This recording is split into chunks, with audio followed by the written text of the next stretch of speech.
Pompa e derivateve Veda Petrol në Mitrovic të Veriut, e cila ndodhej në rrugën Mbreti Petar 1, është mbyllur pak muaj pas hapjes. Kjo ndodhi disa ditë më parë, pasi biznesi u bojkotua nga serbët lokal dhe operimi u bë jo profitabil.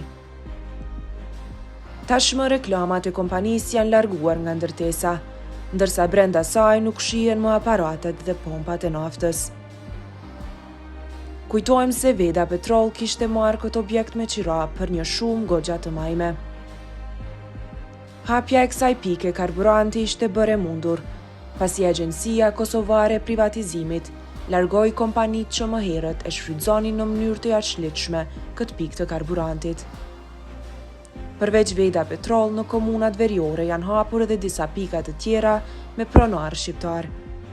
Megjithatë, duket se operimi i tyre në këtë zonë po has në sfida të bojkotit.